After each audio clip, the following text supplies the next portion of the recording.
Hi there, Phil Simborg for the USBGF. You have a checker play problem? Here it is. It is a unlimited game or money game, and blue has a 3-1 to play. Well, I'm going to make it real easy for you. The 3 is 18 to 15. The question is, do you continue or not?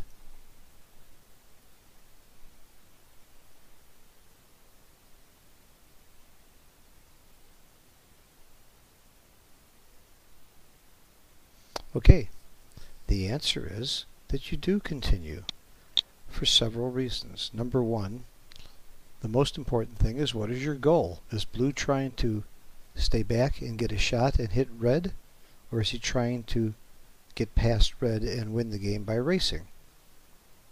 Is his game plan hitting or racing? Clearly, he's up 42 pips in the race. He would like to race. Hitting doesn't even necessarily win him the game. Red could come back in and hit him back. It might not even be a good thing to get a shot. So his goal is to race. So when you're up in the race, race. Now, your goal is to not get hit. Are you more likely to get hit when you're 7 away or when you're 8 away? Do you know those differences? Do you know what those numbers are? Well, good players all know that it's exactly the same. There are the same number of rolls that hit a 7 that hit an 8 in backgammon.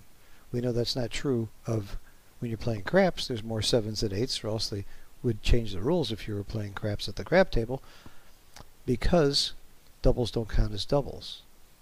But we know that either way, blue is going to get hit with 6 rolls. And it's very, very important to know that. And if you're going to get hit either way with 6 rolls, why do you want to get closer?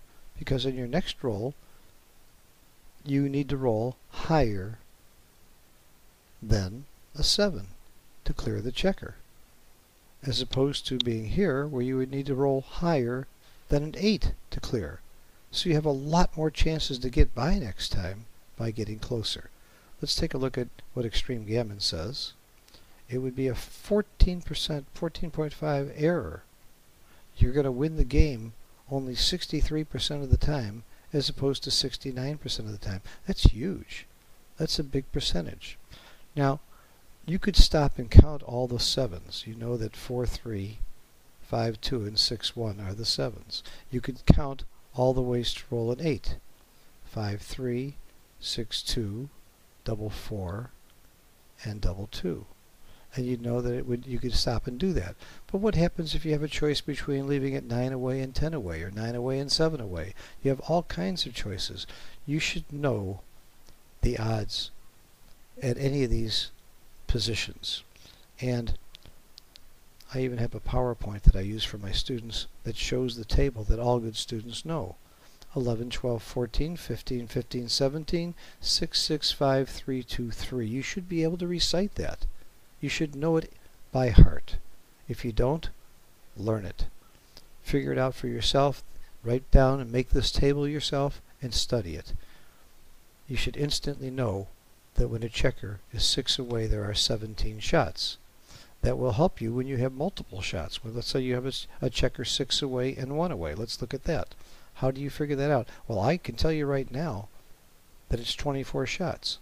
How do I know that? Because it's a common position. Here's what I'm talking about. If red has 2 checkers here and 2 checkers here, we know that if red is on roll, he could hit 24 out of 36 times here. So aside from just memorizing it, do you know what the numbers are here? Do you know what the numbers are here? Do you know what the numbers are here? This could be very cumbersome unless you know some of the basic numbers. One way to do this is, you know that there's 17 6s, so you just add the 11 1s to that. That's 28. Well, I told you there were 24. There aren't 28, there are 24. Why? Because when we already counted 6-1 and 5-1 when we counted those 17 6s. So we have to take off the 6-1 and 1-6, the 5-1 and 1-5, and take off 4, and we're down to 24 shots.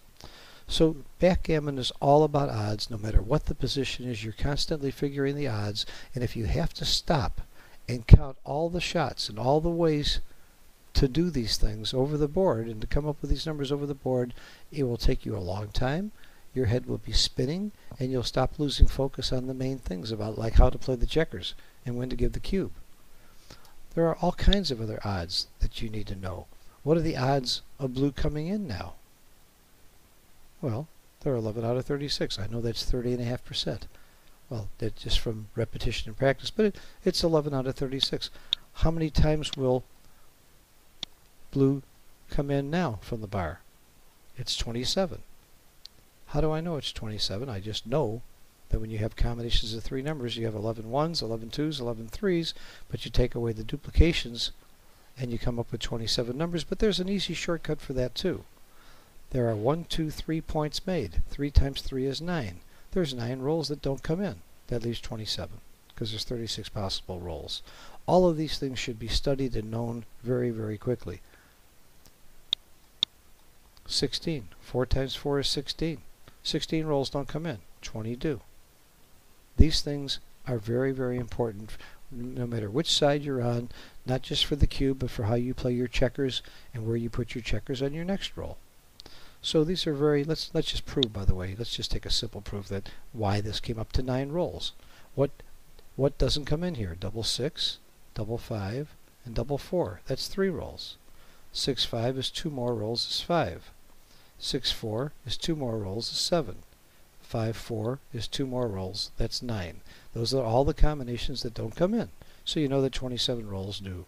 So there's all kinds of shortcuts and methods. There's things you should memorize like that hitting table, 11, 12, 14, 15, 15, 17, 6, 6, 5, 3, 2, 3. As you can see, I've memorized it.